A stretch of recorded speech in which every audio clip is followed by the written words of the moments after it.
মানে নতুন পরিবর্তনের পরে আমি প্রথমেই তাই জুলাই গণঅভ্যুত্থানে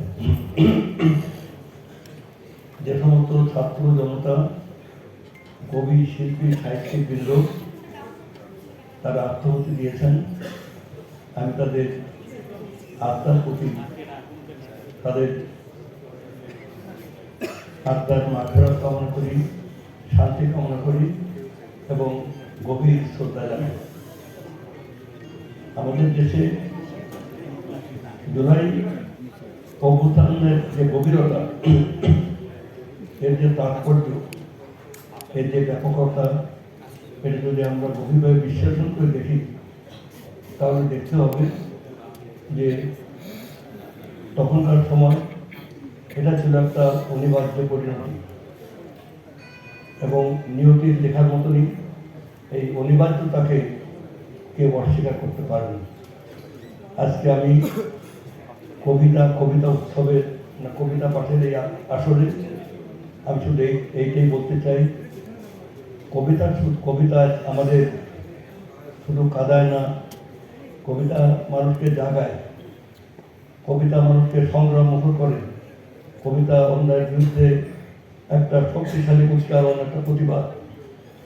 ৭১-এর মুক্তিযুদ্ধের কথা যদি আমরা মনে রাখি, তখন সশস্ত্র হানাদার বাহিনীর বিরুদ্ধে আমাদের অস্ত্র ছিল গান, কবিতা এবং ৭১-এর স্বাধীনতা যুদ্ধ মূলত ছিল একটা সাংস্কৃতিক বিপ্লব। ঠিক তেমনি আপনার ২৪-এর যে জুলাই আন্দোলন, এটাও ছিল তরুণ তরুণী, তরুণ শিক্ষার্থী, ঢাকা বিশ্ববিদ্যালয়, বেসরকারি বিশ্ববিদ্যালয় এবং অন্যান্য বিশ্ববিদ্যালয়ের মানে ছাত্রছাত্রীদের একটা ভাবনা। এদের কোনো দল ছিল না, এরা কোনো রাজনৈতিক দলের সাথে তার সংযুক্ত ছিল না। তারা এই যে পুরো মাতৃভূমি, স্বাধীনতা, সার্বভৌমত্ব এবং গণতন্ত্রের পক্ষে লড়াই করেছে, নিরস্ত্রভাবে জীবন দিয়েছে, তাদের রক্তে লিখে গেছে আর একটা নতুন পরিবর্তন। আমরা এই পরিবর্তনের সকলেই বাংলাদেশকে আমরা একটি নতুন আধুনিক যুগোপযোগী বিশ্বের সাথে একাত্মতা করতে চাই।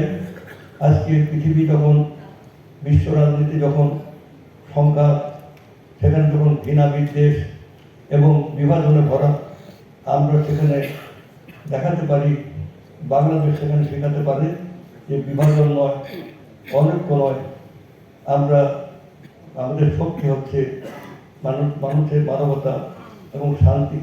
এই শান্তির বাণী নিয়ে এবং অন্যায়ের বিরুদ্ধে বিদ্রোহ করা যে ন্যায়সঙ্গত, এই ন্যায়সঙ্গত অধিকার নিয়ে আমরা অন্যায়ের বিরুদ্ধে, অসাম্যের বিরুদ্ধে আমরা লড়াই করে আমরা একটি সুখী, সমৃদ্ধ, প্রগতিশীল, আধুনিক, ধর্মনিরপেক্ষ বাংলাদেশ গড়ে তুলতে পারি।